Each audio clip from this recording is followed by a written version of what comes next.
We're back here on xable.com at this 2008 Power Hockey Classic, and I will tell you what, as you get ready to come on, we want to again thank Autobach for their great support of this, their support of the Paralympics, and for all that they do for wheelchair and disabled sports. And Mo, what does Minnesota have to do? They have not been able to get into their standard set offense. That's, like I said, their two forwards get down low in the corners, feed it back to Cram in the slot. But Calgary, they've just been great in not allowing that to happen. It's not as if Minnesota, I don't think it's not that they're not trying, but Calgary has just been closing that off, not allowing it to happen. And if I'm Calgary, I do not change anything up. I do not go conservative. I do not go into any type of prevent. Stick with what has gotten you this 2-0 lead. Too many times you'll see teams change philosophies with the lead, only for it to come back and haunt them. Yeah. Calgary, undefeated with their intense, aggressive style, do not change. Minnesota, just try to stick with what you got you here into the championship game, and don't panic yet. Still lots of time. It's only 2 goals. And they say playing defense is death. You got to play offense. You can't just play defense by itself and just stand back there and let them take shots at you. That's right. Too many times you'll see teams go into that prevent type style, and as the saying goes, all the prevent does is prevents you from winning. Meanwhile, Chris Graham battling Sean Bonds. Everybody has given him a hard time. I wonder if these guys have been watching, especially the coach, some of the games that we've done on Xable to prepare for this. Definitely. I mean, these teams have been scouted. They've played each other in the years past. It's the same playing styles that both of these teams have always used. So they're familiar with each other, and so they're not seeing anything new. And Calgary's done the better job of shutting Minnesota down. They have. Chris Graham trying to find a way out. And they're patrolling against him. Look at how he moves that. And does he find a hole? He does. Boy, he had to maneuver between players, and they kept coming at him. But he held on to it and finally got it deep into the Calgary zone there. That's right. Wayne Byer down there first, but just not able to get it back up to Cram in the slot. Calgary just shutting that down. Craig McClellan playing out pretty deep here, and that could be dangerous. And they're calling offsides. So they're going to be pulled back here. That's right. The Minnesota style for defense, they usually do keep their level 3 player pretty deep in the defensive zone in front of the goalie. But being 2 goals down, they've told Craig McClellan to slide up a little bit more towards the blue line and really try to, force defenders wide, really try to make things happen for the offense. All right. Mike Falconer wins that one. Matt Wimmergren needs to clear this out somehow, because he's got a sea of Reds hanging out in front of the goal. He's trying to get it to Cram, but he's just not able to at this point. There goes Falconer to close it down, and that's not what they need to happen. It's almost like Peterson clearing it out. And Sean, be careful, look at that, the wave of 3 players, and there's nothing that Chris could do. They took it right around and put a shot on goal. Oh, Anselm with the save. Quick power failure here. The clocks have gone out. I don't think the officials see it yet. We'll see what's going to happen. We're back now on. They come back on, but the clock is not running. Clock is off. There's been some technical difficulties. Now the clock has started back up again. Okay. Oh, if Cram could get a hold of that one, but look at that. They are playing him so well. I have to say that way they swept around the 3 players and they left Chris behind, they locked him out, was probably the best I've ever seen in terms of working as a team. That's right. It's almost like in football on special teams. Shot on goal! Just wide of. That was a great little shot, very quick shot. That's right. It's almost like in football, if you can envision on kickoffs, special teams will try to create what's called a wedge. And that was almost the exact same thing, only power hockey style. Calgary had set up almost like a wedge so that the player with the ball would have the defenders and no one from Minnesota could get to him. He was able to carry it right up the sidelines. It was a beautiful thing, and uh-oh. Yep. That's a design play. It's hard to set up in power hockey with all the movement that's going on. I believe the ball is stuck in the wheelie bars of Craig McClellan. And Matt with his shoe off, who lets his leg hang out there. So yeah, on top of the leg hanging off. They put it back in this time. Let's see if he pulls it out. That's right. Oh, it looks like it's staying in there for a while. Let's see. Yeah, it's not a matter of him not being able to keep that leg within the footrest. So I really don't know why he keeps it out there. He has the ability. It's nothing that I can tell as far as something his about disability. the fact that it helps him with his shot. That could be. There he goes. There he goes. He's flipped it back out. You know what? I hope he doesn't come back and listen to me talking about it one day and wish That's he listened right. to me. We'll get some letters in the mail or something. But yeah, saying, boy, I don't want to say I told you so. Not on that one. No. Minnesota needing to find a good shot on goal here. Smart there by Grossbons just to dump it back to Faulkner. Look at Faulkner. And he'll be happy just to clear it past half court. Craig McClellan coming out. It's dangerous there. It's going in the corner. Cram trying to find his way out, and he does. Shot by Cram. Oh, that was a beautiful shot. And again, Jeff Barrett was able to stop that one. He hasn't had to stop many, but that was probably the toughest shot I've seen so far. That could have easily gone in. Another opportunity there, but Bedford this time gets it on his chair and it clears out. And look how deep. Got Grossglass, possible fast break. Gets stuck underneath his chair. He's lost sight of it. Yeah, McClellan was playing at the half line, and we've talked about that as something I think that needs to happen, but it's also very dangerous. Because they'll go right around him. Craig McClellan being a good defenseman, but he's not able to keep up with the likes of Falconer or Grossglass. Should be a penalty call. That's right. That was legitimate. I mean, Minnesota had been calling it all game, and they had let it get physical, but that was a true penalty there by Sean Bonds. Sean Bonds. The last thing Calgary really wanted at this point is to put Minnesota on the power play. They'll have a scoring opportunity here with the man advantage. See if they can get that momentum to swing back on their side. You'll see the crowd erupt if Minnesota can get this next goal here with a 2-minute power play. Bring it in here. They have the opportunity here, and that was ramming. Ramming reminds me of the old way the warships used to fight. What you're going to see here, too, is with one less chair on the floor, it's going to give Cram maybe some of that extra space he's been lacking so far to see if he can maneuver and get that time and space he needs to get off some of his shots. Mike Falconer cutting the seconds away, but keep putting it out. I wonder if he's doing that purpose. We'll see. I'm sure that's part of the gamemanship. Nothing wrong with that, though. Okay, we have 2 minutes or a little less of penalty here. And Falconer to block Cram. Oh, boy, we had a hit there. And I think his footrest actually got caught in the battery box of Falconer. They were trying to call a penalty on that, but that was incidental contact. No, that's right. No advantage gained either. No, incidental contact. Watch out, Falconer. Chris Cram trying to keep it down there. And there goes Nathan after the ball. And Byer, he needs to help out here. That's right, Wayne Byer. They had Cram for a split second there, but Byer wasn't able to get it up to him in the slot. No. They need to be fast. Wimmergren keeps trying to close it out. Look at where McClellan is. They've got everybody down here. This is dangerous. This is dangerous. Mike Falconer, a one-on-one against Steve Otsom. And he scores!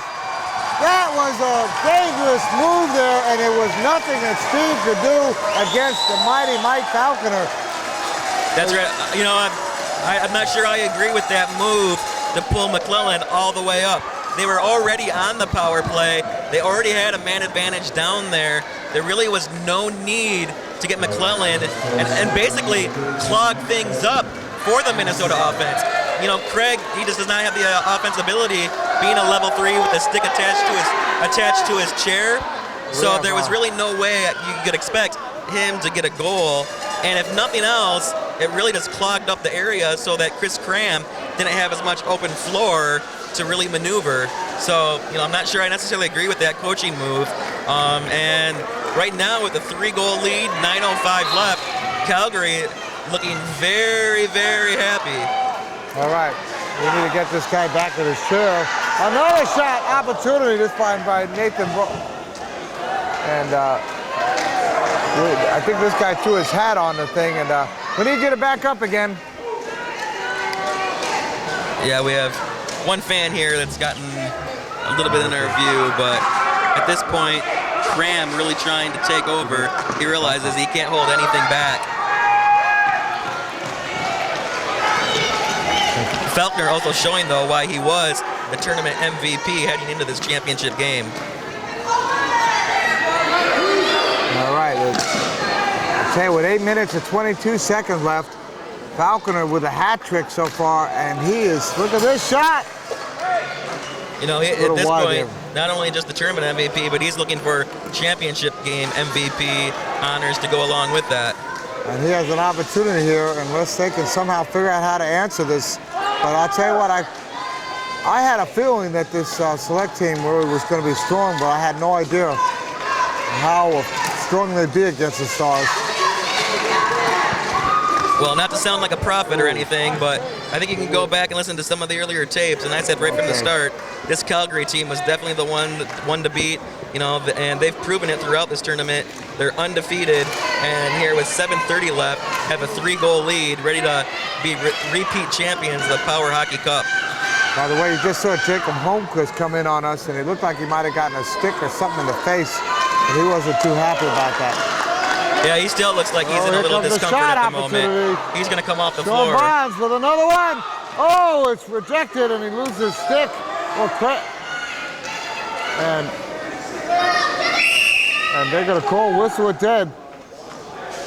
They're calling for a face-off here. Yeah, Minnesota, definitely they have to line up quickly.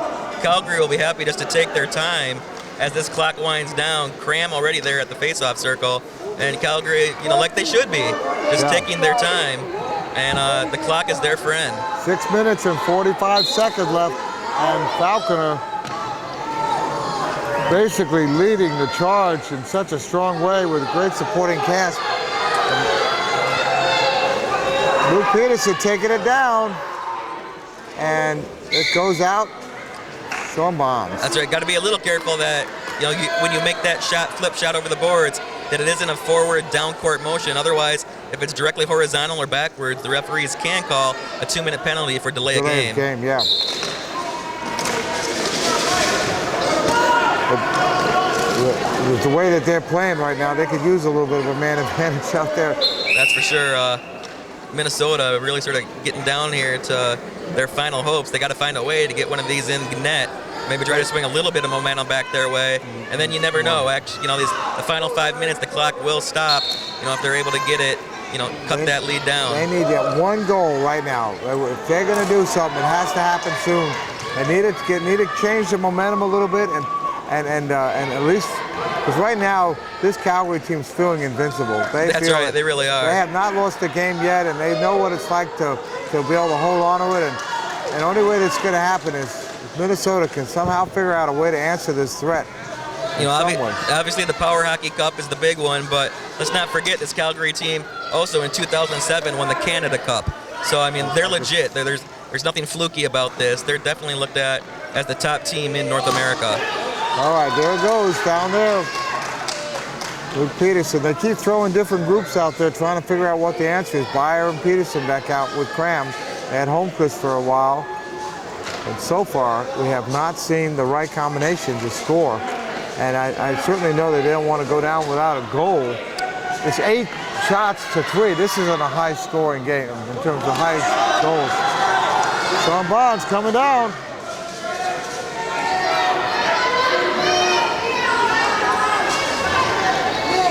No need for the Calgary defender to be up as high as he is right now. There it is, out front for Nathan. Nathan, he loses it off his stick. I have no idea why the Calgary defender is up at midcourt right now. He should really be sagging back. Now he is right on call. He backs up a little bit. I think he just wanted to watch closer. You know, he should be all the way back at the free throw line right now. Yeah. He's still, in my opinion, at least too high. The last thing you want is a breakaway attempt. But the way that they've been shut down. All right. Look at the battle between Falconer. That's right. He's not going to give up.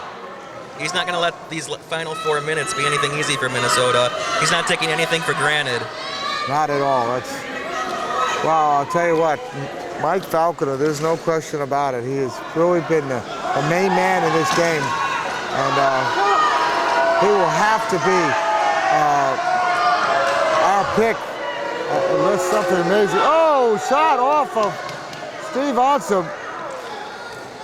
And Nathan just could not do anything.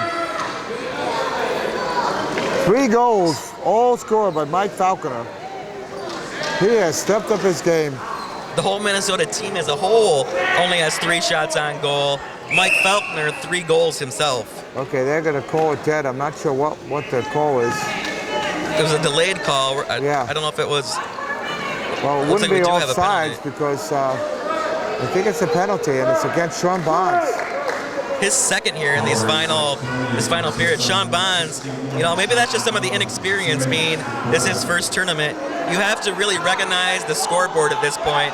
He's got a 3-goal lead. There's 3:18 left. There's no need to do anything foolish to put your team down at disadvantage. So what was the call? Everybody's yelling. I have not heard the official call yet, but Sean Bonds definitely is in the penalty box for Calgary. We'll see if we can get an announcement from the I did say PA something, system. but I'm not sure what it was. The Maybe fans we can get a little booted word out. from the officials here too during the timeout. One We thing have to a also timeout. note, during this tournament, timeouts have sometimes extended beyond the allotted 2 minutes. It's just sort of a little something the coaches have noticed. The officials on the sidelines, like I said, I'm not trying to get them in trouble, but they've been tardy a few times in starting that clock. We'll see if here in the championship game they've stepped that up and fixed that problem. Sean But coming over to talk with his team members there. that's right. Yep, you're allowed to come out of the box during a timeout. Yeah. The coach is talking to him right now, maybe telling him, that we don't need any type of other foolish penalties. Obviously, telling the other teammates on the Calgary selects right now not to do anything else foolish. You're 3 minutes, 18 seconds away from capturing back-to-back Power Hockey Cup championships. They can taste it right now. I know. Basically, I don't think they're going to give it up. Not No. at this point. I mean, it's obvious. you can see how intense Felkner is still on that bench. He's not going to allow his teammates to, even give up a single goal here. They want the shutout. I mean, that would say a lot for Barrett to be able to get a shutout in the championship game. That would be an impressive mark to put on his resume here in his first Power Hockey Cup tournament. With 3 shots on goal. Hey, he's a goalie. It's a shutout in his head. I know. I'm just saying, it's like that is the least amount of goals on. I've seen. Maybe Manitoba may have had less shots on goal in this No, tournament. I think they even got some on net at least. But yeah, but this is three shots. That's amazing. That shows you that who has had possession of this ball. Exactly.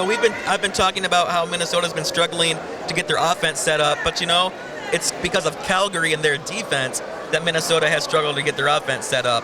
Obviously, Minnesota has the ability to put the ball in the net, but Calgary has really shut down their system. They really scouted them well.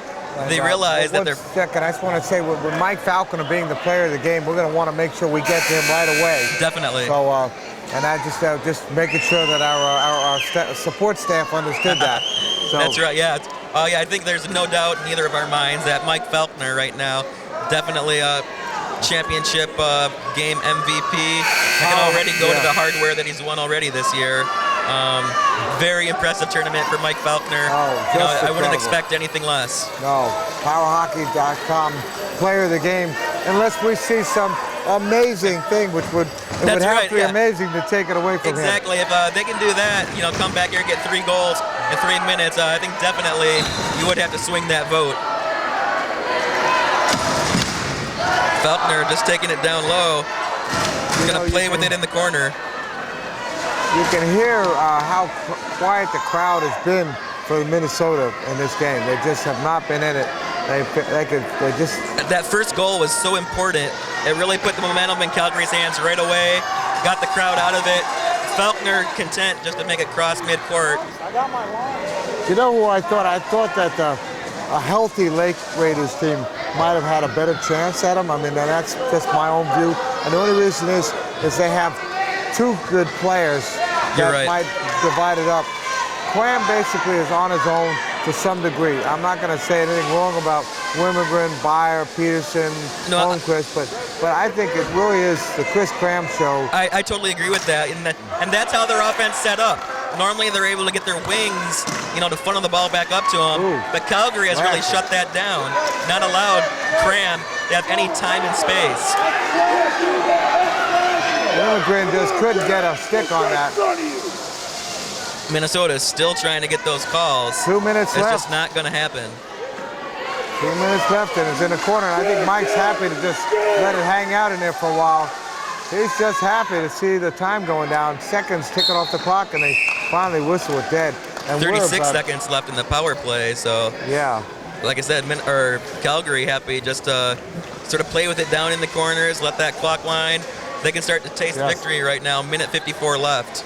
This is going to be, I think, a very sweet victory for the Calgary Selects. They have come to this tournament. They have not been defeated, and they have really proven what they have. And I think a lot of teams are going to come back from this. They're going to look at what we have on X-Able. They're going to study it, and next time they face them, they're going to kind of come up with some ideas and try to figure out how to solve the puzzle of Mike Falconer, Nathan Growthcross. You're right, and you know, I think you saw in this tournament, when you go back and look at the games, the most parity that there has ever been in any Power Hockey Cup tournament, and that's for a couple of reasons. These teams now, after coming back to different tournaments, they get to know each other's playing style. There's no longer going to be, you know, those big blowouts. Obviously, Manitoba, they struggled a little bit this tournament, but I guarantee, you know, if they practice, stay with it, come back in 2 years, they'll be able to compete, you know, and get those scores a little bit closer. But that's the thing about the sport. It's great to see these teams really sticking together and having these great battles and contests that we were able to witness all tournament long. Oh, we have seen some great games, and I'm glad that we've covered them. And I think we've covered some battles that were unexpected at times. And you guys win some great games. That's right. I mean, just to show the parity, Michigan Mustangs, which I'm actually the captain of. You know, our very first game, you know, we played these Calgary Selects, battled with them, only lost 2-1, yet we still finished 6th place in this tournament. So, I mean, that just goes to show how one goal here and there could have flip-flopped these whole standings. And for me, that's just great for this sport. You know, it's just only going to continue to grow, and the competitiveness is only going to increase, which is why I'm also, like I said earlier, so much for a limitation on the top speeds of chairs so that we can really see the top teams in the sport. Oh, look at that shot. Nathan showing his speed there, getting to it. We have 1:25 left. The penalty is 7 seconds away from opening it up, and it looks like they're right around where Sean is. Nathan looking for another chance to put a shot on there. Oh, he tried to just clear that over half court. A minute. Minnesota's pulled their goalie. They're looking. They've got Craig down there. I'll tell you what. He's got to be careful not to go in the crease. Yes. Even though you pulled the goalie, your defender's still not allowed in that. Oh, he cuts right across. The referee with his head turned. Did not see him.